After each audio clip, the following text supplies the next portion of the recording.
Ever since I was younger, I was into video games. Somebody like the Fuse so I can bring bad news to all these crews who can't NBA jam with the shoe. Hello guys, welcome back to another beer review. Tonight we are checking out, it'll be kind of fun, special.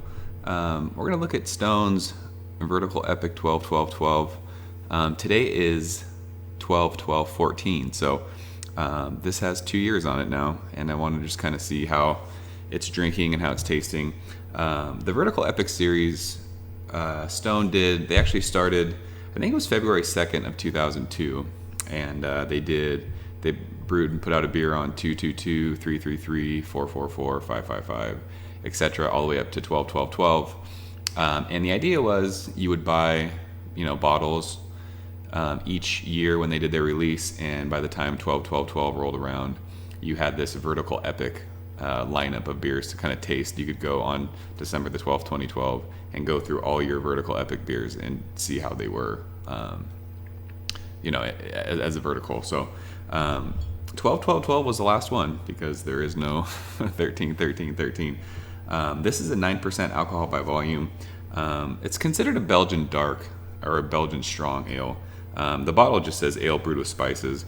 I think they kind of brewed this one in December as like a winter warmer type. I think. I'm not 100% sure about that. And I've had this before, and I remember liking it, but it's been a while since I had it. So wanted to check it out. Today's 12-12-14, so I thought it would be fun to do. Actually, they just had 11-11-11 on tap down at the Stone store a couple weeks ago that I had, and it was drinking amazing. So I'm assuming this is going to be just as good. So I don't know if there's anything else to really say about this. Besides, this was the last one in the series. It says dark Belgian style Abbey-ish beer, but not as sweet. So yeah, let's get this one to a glass and see how it is. See how it's drinking. Someone sent me a message too about my bottle opener, making fun of it.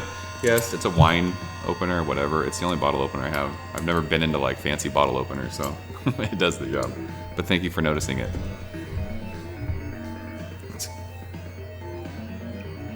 Ooh, this is pouring out very viscous. Almost looks like a stout in the glass.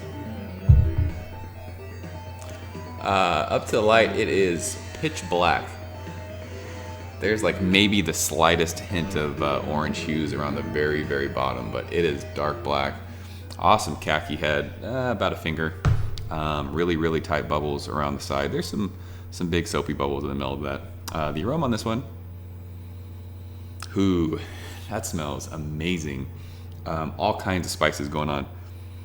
Lots of ginger, nutmeg. It almost smells like when you smell some of those pumpkin beers. Very winter smelling. Maybe even a little bit of chocolate in there, toffee. Big nutmeg, cinnamon, ginger notes though. That smells great. Oh, I'm excited to try this. Let's go ahead and dig in. Cheers.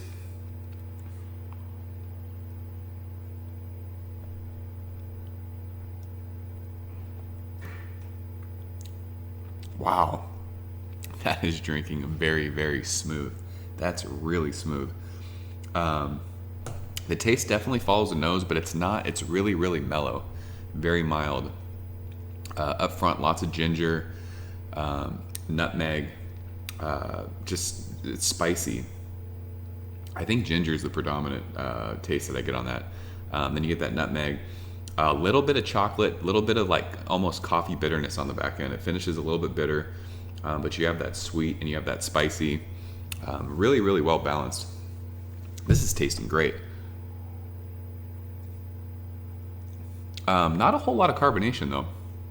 It's almost drinking, it reminds me of a stout. But that ginger and nutmeg is great in that. And you get like a roasted, almost like a coffee bitterness. I mean, I don't think there's any coffee in there, but I get like that coffee bitterness on the back end. A little bit of sweet malt. That's great. Definitely like a winter warmer tasting beer. Man, that ginger is huge right now in that. I wish I would have had this fresh. I never had this when it was first out. I would just imagine that the spices were way more pronounced on this. Man, the nose on that beer is great. It smells so good. Yeah, if you guys got some 12-12-12 laying around, it's drinking great right now. Now's a good time to drink it. 2 years later. I've never really aged beers before. I mean, you guys know I've always been an IPA guy, and those are all about, you know, drinking fresh. I mean, besides the 11-11-11 that I had on tap last weekend, as far as like a bottle that I've opened, this is probably the oldest beer I've ever drank. As crazy as that sounds, but I've never been, you know, like a Belgian Strong or a stout. You know, big porters, barley wines, never drank them. So never really had to sell or anything or age it or any of that stuff. But there's actually still a liquor store right around the corner from my house that's selling these for $7 a bottle. So it's like you can walk in if you want and get 2-year-old aged beers for $7. So this is drinking great. I like that a lot. More chocolate's coming out in that too. Or it's not chocolate, it's toffee. Definite toffee. I made that mistake too when I did the Bourbon County barley wine review. I thought I was tasting chocolate, but as it warmed up, I realized it was like caramel and toffee. And that's what this is. There's some caramel toffee notes. But the ginger and the nutmeg are great on that. So, I mean, for me, this is a solid, I mean, this is an A beer. I could sit and drink this all night long right now.